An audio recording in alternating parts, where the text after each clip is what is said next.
Movie के शुरुआत में हम गौर को देखते हैं जो अपने हाथों में अपनी बेटी को लिए भटक रहा होता है। वो लगातार अपने मानने वाले गॉड से प्रे कर रहा था कि किसी तरह वो इसकी बेटी को बचा ले, पर इसकी प्रे का कोई फ़ायदा नहीं होता है और इसकी बेटी की भूख और प्यास की वजह से मौत हो जाती है। वो वहीं रेत में मायूस पड़ा होता है, तभी इसे कोई आवाज़ सुनाई देती है और जब वो वहाँ से होते हुए जंगल के अंदर जाता है तो वहाँ इसे पानी का तालाब दिखाई देता है। वो जल्दी से इसमें कूद कर अपनी प्यास बुझाता है।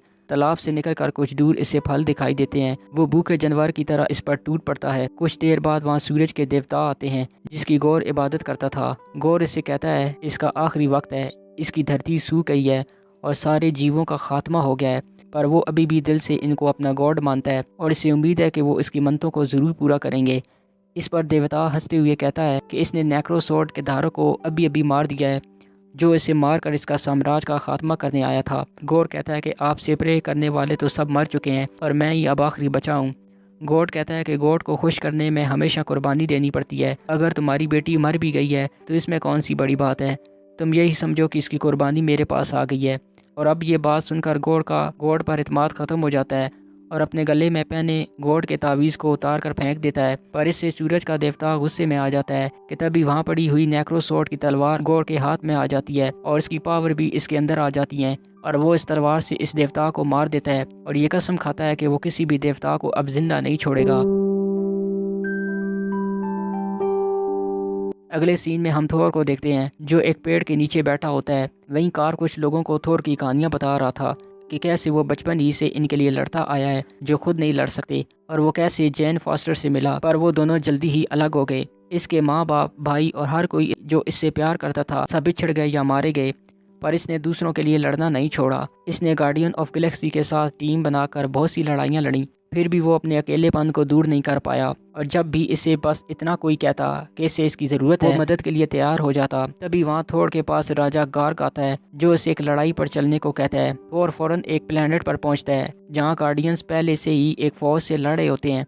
वहाँ का राजा थोर का स्वागत करता है और वो बताता है कि ये लोग सालों से यहाँ पर शांति से रहा करते थे और अब लुटेरे इनके पाक मंदिर पर कब्जा कर चुके हैं। थोर इन्हें इनके मंदिर को वापस दिलाने का वादा करता है और वो इन सब लुटेरों से लड़ने लगता है और कुछ देर लड़ाई के बाद वो इन सब को मारकर इन्हें हरा देता है, पर इस लड़ाई के दौरान इनका वो पाक मंदिर भी टूट जाता है। अगले सीन में हम जैन फॉस्टर को देखते हैं जिसे 4th स्टेज कैंसर हुआ होता है। इसकी बचने की उम्मीद बहुत ही कम होती है। तभी एक दिन वाइकिंग की एक बुक इसे दिखाई देती है जिससे इसे हथौड़े और एसगार्ड की याद आती है। आगे हम वैल्किरी को देखते हैं जो धरती पर बसे एसगार्ड की हेड होती है। एसगार्ड में हमें एक नाटक दिखाया जाता है। वहीं पर थोर का टूटा हुआ हथौड़ा भी रखा होता है जिसे अब लोग देखने के लिए आया करते थे।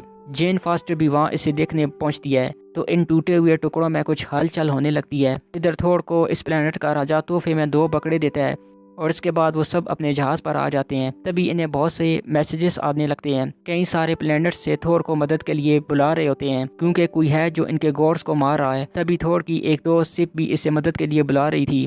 थोर फौरन अपने जहाज को स्टार्ट करके वहाँ से चलने को कहता है, पर स्टार लॉर्ड इससे कहता है कि वो अलग अलग जाएंगे तो ज़्यादा अच्छा रहेगा क्योंकि बहुत से लोग मदद मांग रहे होते हैं।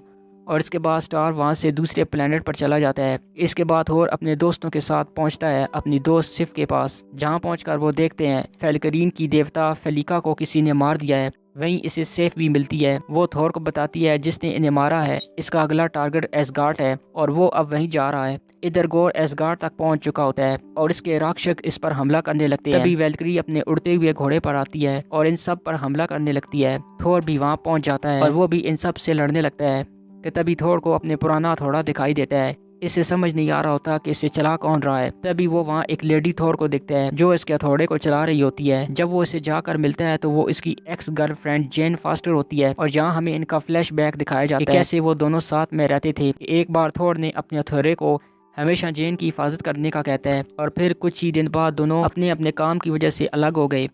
अब वापस कहानी प्रेजेंट में आती है और फिर से वो इन क्रिएचर्स से लड़ना शुरू कर देते हैं। तभी थोर को वहाँ गॉड दिखाई देता है। वो फौरन इसकी तरफ बढ़ता है। थोर देखता है कि इसके पास नेक्रोसॉर्ड है और वो इसे स्टॉर्म ब्रेकर छीनना चाहता है, पर थोर इसे उठाकर दूर फेंक देता है। गौर इन सब को एक साथ देकर वहाँ से भाग निकलता है, पर वो अब वहाँ के बच्चों को बंदी बनाकर ले जा रहा होता है। जेन और थोर इन्हें बचाने की कोशिश करते हैं पर वो इनके हाथ नहीं लगता। अगले दिन वो सभी लोग जिनके बच्चे गायब हुए थे, वैल्क्री इनकी रिपोर्ट लेने लगती है और थोर इनको यकीन दिलवाता है कि वो इनको ढूंढकर जल्दी ले आएगा। इसके बाद थोर जेन और वैल्क्री से गोर के बारे में बात करता है। वैल्क्री बताती है कि गोर अपनी परछाइयों से शैतान बनाता है और इसके पास नेक्रोसॉर्ड भी है। नेक्रोसॉर्ड के बारे में पूछती है। थोर बताता है कि वो एक प्राचीन तलवार है जिसमें देवताओं को मारने की पावर्स हैं और वक्त के साथ वो तलवार अपना हाथ बदलता आया है। वो जिसके हाथ में होती है ये इस पर काबू करके इसे धीरे धीरे मार देती है। तभी वहाँ एस्गार्ड के एक बच्चे की परछाई आती है।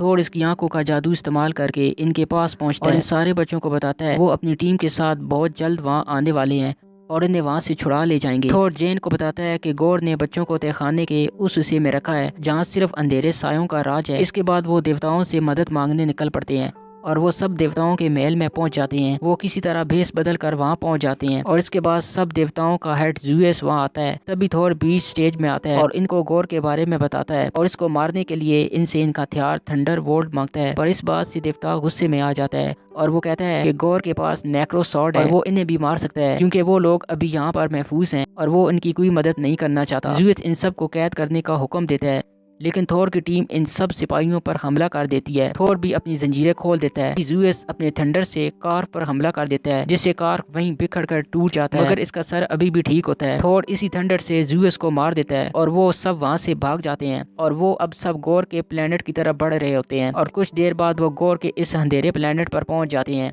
वहाँ चारों तरफ सिर्फ अंधेरा ही होता है और वो बच्चे भी वहाँ से गायब होते हैं और तभी वहाँ गोर आ जाता है और इन सब पर हमला कर देता है। थोर स्टॉर्म को बुला लेता है और वहाँ चारों तरफ जोरदार बिजली गिरती है और थोर और गोर के दरमियान फाइट होती है और गोर थोर से स्टॉर्म छीनने में कामयाब हो जाता है। जेन की हालत बहुत ख़राब हो जाती है क्योंकि इसका कैंसर इस पर हावी हो रहा था और वो अस्पताल में दाखिल हो जाती है और वैल्क्री भी बहुत ज़्यादा घायल थी तो थोर अकेला ही बच्चों को बचाने निकल जाता है और इस जगह पहुंच जाता है। तभी गोर अपने शैतानी क्रिएचर को बनाने लगता है। थोर इन सब बच्चों में अपनी पावर्स को डाल देता है। सब इन क्रिएचर का मुकाबला करते हैं। थोर जाकर गोर से लड़ने लगता है और इधर हॉस्पिटल में जैन को भी बेचैनी होने लगती है। इधर गोर थोर को मारने वाला होता है कि तभी घोड़े पर बैठकर जैन आती है और इसे बचा लेती है और वो अपनी ताकत का इस्तेमाल करके नेक्रोसॉर्ड को तोड़ देती है और जेन गिर जाती है और थोर से अपनी गोद में ले लेता है कि इतनी देर में गोर पहुंच जाता है और जब गोर अपनी आखिरी विश मांगने वाला होता है तो थोर इसे समझाता है कि तुम्हें इससे कभी शांति नसीब नहीं होगी, तुम्हें सिर्फ प्यार में ही सुकून मिलेगा। और इसके बाद गोर अपनी बेटी को वापस मांग लेता है और अपनी कुर्बानी दे देता है। जेन भी थोर की बाहों में दम तोड़ देती है और इसके बाद इन सब बच्चों को अपने माँ बाप से मिलते हुए देखते हैं